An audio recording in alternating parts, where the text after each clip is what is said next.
À 3 mois de la fin de la mise en œuvre du projet de promotion de la compétitivité de la chaîne de valeur Anacard, PPCA, qui finance les 8 premiers projets du Programme national de recherche sur l'anacarde, PNRA, le Fonds interprofessionnel pour la recherche et le conseil agricole, FIRCA, en collaboration avec le Conseil du coton et de l'anacarde, CCA, et l'équipe de coordination scientifique du programme, ont réalisé une mission terrain de suivi-évaluation du 13 au 23 mars 2023. L'Université Félix Houphouët-Boigny d'Abidjan-Cocody, UFHB, l'Institut Polytechnique Houphouët-Boigny de Yamoussoukro, l'INPHB, l'Université Peleforo-Gon Coulibaly, UPGC, de Korogo, l'Université Nangui-Abrogwa d'Abobo Adjamé, UNA, le Centre international pour la recherche en agroforesterie, ICRAF, ainsi que le Centre national de recherche agronomique, CNRA. Telles sont les 6 institutions nationales de recherche agronomique, INRA, qui contribuent à la mise en œuvre des projets du PNRA, dont le FIRCA assure la responsabilité. Le premier domaine, c'est de créer du matériel amélioré. Ça voudra dire qu'on mette au point des itinéraires de production innovants. Ça voudra aussi dire qu'on prenne appui, surtout à l'heure où nous sommes, qu'on prenne appui des outils biotechnologiques pour pouvoir renforcer la capacité des programmes d'amélioration. Ce que nous visons aussi, c'est de pouvoir gérer de façon durable tous les nuisibles de la culture. Donc nous avons un axe spécialement dédié à la protection, à la défense de la culture d'anacardier.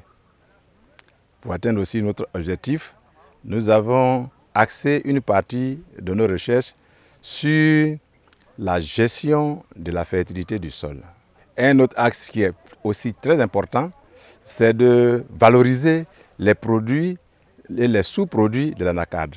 Accompagné de structures partenaires de mise en œuvre du PNRA, dont l'ANADER, le CNRA, l'ICRAF et Pro-Cashew, les équipes d'évaluateurs du FIRCA et du CCA ont parcouru 10 jours durant les localités d'Abidjan, Yamoussoukro, Toumodi, Béoumi, Niediekaha, Tengrela, Badikaha et Korogo.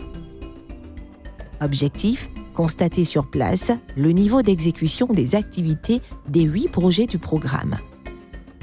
Amélioration variétale, techniques performantes et innovantes de production de l'anacardier, gestion durable des sols et résilience des producteurs face au changement climatique, développement d'outils biotechnologiques pour les analyses moléculaires, les 8 projets du PNRA ciblent des aspects scientifiques de différents domaines de recherche. Cette pluralité d'axes d'intervention devrait permettre de réaliser plus sûrement le développement de la filière anacarde. Ces projets sont bien avancés. Nous avons déjà des premiers résultats qui sont prometteurs et qui nous permettent d'espérer que lorsque nous aurons une suite de ce programme, nous pourrons aisément atteindre les objectifs visés. De la noix à la pomme du cajou, tout doit être utilisable et transformable. Et c'est aux chercheurs de l'INPHB qu'incombe cette mission. À cet effet, professeur Soro Djoudjo nous explique un processus de transformation trouvé par son laboratoire. Nous allons acheter les pommes chez les paysans, nous les acheminons à l'unité de transformation. La première opération est de trier, séparer les pommes saines des pommes pourries. Les pommes saines seront utilisées pour être transformées en jus, alors que les pommes pourries pourront servir pour la production d'alcool. Donc les pommes saines seront lavées, désinfectées, pressées grâce à une presse hydraulique, ensuite clarifiées à la gélatine, filtrées, pasteurisées et mises dans les bouteilles.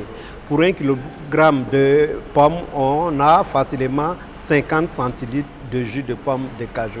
Et ce jus-là est très riche en éléments nutritifs, à savoir la vitamine C. La teneur en vitamine C est 9 fois plus que celle de l'orange.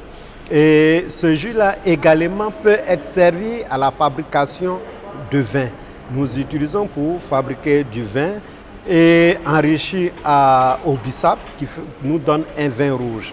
Et ce vin aussi peut être acidifié pour donner du vinaigre.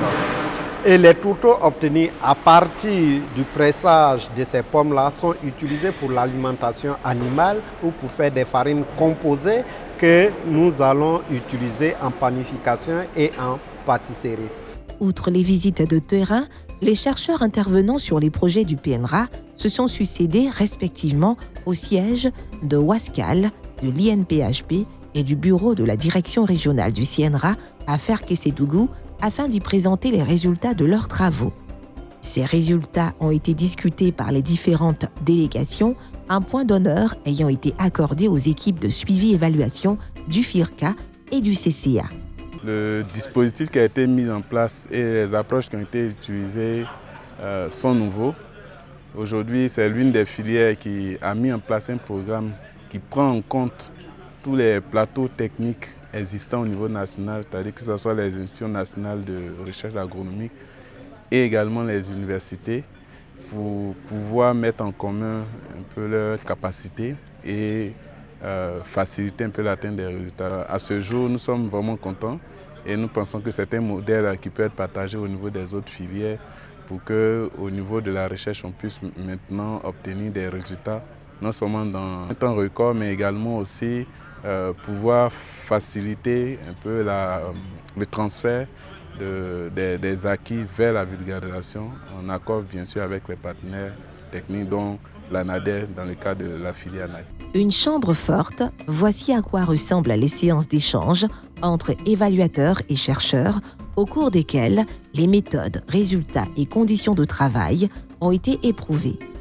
Toutefois, c'est avec joie que les chercheurs s'adonnent à cet exercice houleux de débat, comme l'atteste professeur Soro Sibirina, coordonnateur de l'axe défense de la culture du PNRA. La science commence par la contestation. Un bon scientifique, c'est celui qui accepte quand le contexte. Et à partir de là, naît l'esprit de recherche. C'est comme, je dirais, au tribunal, quand le magistrat porte sa toge, ce n'est plus le papa, ce n'est plus la maman, mais c'est le maître. C'est le juge. Donc c'est exactement la même chose chez nous. Quand on se retrouve face aux collègues experts, on ouvre l'esprit par rapport à tout ce qu'ils vont dire et on s'apprête pour être enrichi aussi. Et de là aussi, on sort plus rafraîchi. Selon professeur Zorobi, coordonnateur scientifique du PNRA, il existe une relation de partenariat entre les différents acteurs des projets, parmi lesquels les producteurs ne sont pas en reste. Ces derniers fournissent des parcelles et accueillent des stagiaires chargés de faire la collecte des données et le suivi des activités sur leur site. En dépit de toutes ces actions, ils sont nombreux, comme M. Kamara Bakari, producteur de Magnasso, dans le département de Tengrela, qui s'impatiente de voir les résultats du projet sur sa parcelle, en proie à la sécheresse. Depuis le démarrage en mai 2019, le PNRA vise à contribuer à l'amélioration durable des revenus des acteurs de la chaîne de valeur Anacarde. L'autre objectif du programme est de contribuer à la transformation locale d'au moins 50% de la production nationale. Les 8 premiers projets du programme financé par le PPCA, qui doit s'achever en juin prochain, nous rapprochent-ils de ces objectifs ? Le responsable de la planification et du suivi-évaluation du FIRCA, Dr Mian Nicolas, répond à cette interrogation. C'est la deuxième mission de suivi-évaluation interne organisée par le FIRCA et les données sont régulièrement collectées, tant au niveau des documents opérationnels que des résultats à capter sur chaque période. Donc on a une très bonne collaboration avec les 8 institutions de recherche. On a des résultats intéressants comme par exemple l'identification des arbres aux producteurs à ce niveau qui donne un rendement supérieur à 20 kg par arbre par an qu'on a identifié au niveau des différents producteurs.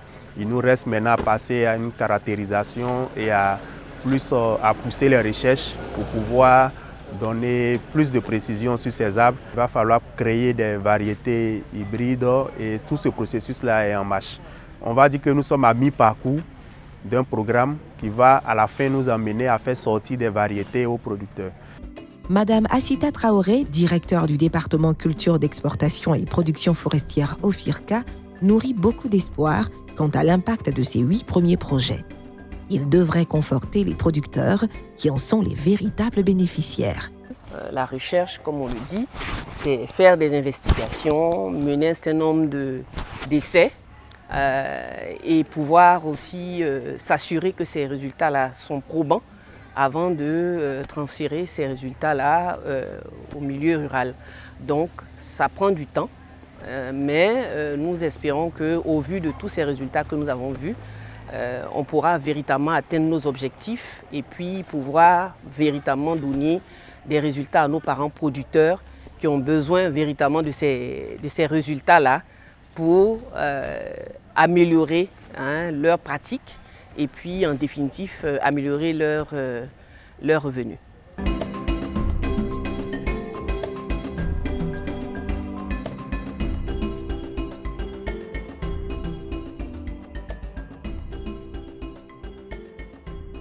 Investir pour le futur, anticiper, innover. Voici les 3 actions qui matérialisent notre vision. Nous sommes le FIRCA.